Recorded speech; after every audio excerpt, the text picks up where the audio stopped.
ఇద్దరు స్త్రీలు ప్రసవించారు, ఇద్దరు బిడ్డలను కన్నారు. ఈ ఇద్దరు బిడ్డలను కన్న తర్వాత ఆ ఇద్దరు బిడ్డల్లో అసలు తల్లి ఎంత చక్కగా పాలిచ్చి ఆ బిడ్డని కాపాడుతుందో అక్కడ మన లేఖనం చదివితే అర్థమవుతుంది.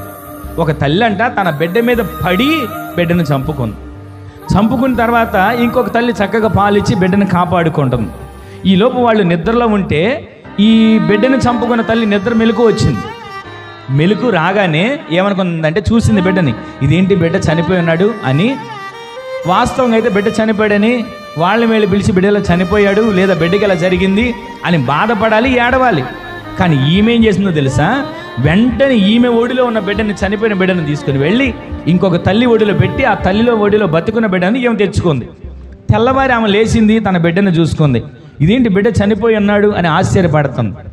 ఆశ్చర్యపడుతూ ఏమైంది నా బిడ్డకని చూసుకునే లోపే గమనించింది బిడ్డని. ఎవరి బిడ్డలు వారికి తెలుసుగా, ఎవరి బిడ్డలు ఎవరు పట్టుకోగానే స్పర్శ తగిలితే చాలు ఇది నా బిడ్డ అని గుర్తించగలుగుతారు. ఆ బిడ్డను చూసి అనుకుంది వెంటనే, ఇది నా బిడ్డ కాదు, వీడు నా బిడ్డ కాదు అని కంగారు పడుతూ అక్కడ తన ఒడిలో ఇంకొక తల్లి ఒడిలో ఉన్న బిడ్డను చూసింది.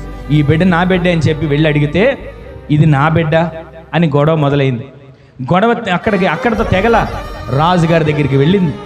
రాజుగారి దగ్గరికి వెళితే రాజుగారి దగ్గరికి ఆస్థానాలకు వెళ్ళిన తర్వాత వాళ్ళిద్దరిని పరిశీలించి అందరూ అడుగుతున్నారు ఏమైందని. రాజుగారు కూడా వచ్చారు, సొలొమోను గారు కూడా వచ్చి అడిగితే ఇది నా బిడ్డ అంటున్నారు. ఇక లాభం లేదని రాజుగారు వివేచనతో ఒక ఆలోచన చెప్పాడు. సరే, ఈ బిడ్డ నీ బిడ్డని నువ్వు అంటున్నావు, ఈ బిడ్డ నీ బిడ్డని నువ్వు అంటున్నావు, ఒక పని చేద్దాం, ఒక బిడ్డని ఇద్దరికి పంచలేం గనక ఒక కత్తిని తీసుకురండి. ఆ కత్తిని తీసుకొచ్చి ఈ బిడ్డని బ్రతుకున్న బిడ్డని 2 ముక్కలు చేయండి, చెరోకు మొక్క ఇచ్చేయండి అంటే ఆ కనని బిడ్డ తల్లి ఉంది కదా, వెంటనే అనుకుందంట నా బిడ్డలాగో లేడు కదా, ఈ బిడ్డ కూడా ఉండకూడదని.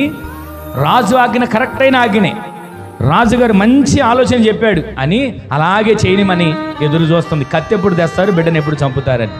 ఈ లోపు పేగు తెంచుకొని ఆ బిడ్డను కన్నా తల్లి గుండెలు వెలవెల బాదుకుంటూ ఆ రాజు దగ్గరికి వెళ్ళి వేడుకుంటుందంట, అయ్యా కత్తి తెచ్చి బిడ్డని 2 ముక్కలు చేస్తారు, చెరోకు మొక్కేస్తారు, మేము ఏం చేసుకుంటాం ఆ మొక్కని, నా బిడ్డ ఎక్కడో ఒక చోట ఉన్నా ఆ తల్లి దగ్గర పెరిగిన నా బిడ్డ పెరుగుతాడుగా, బ్రతకనివ్వండి అయ్యా అని వేడుకోగానే వెంటనే ఆ రాజుగారికి అర్థమైంది ఆ బిడ్డ తల్లి ఈమెని.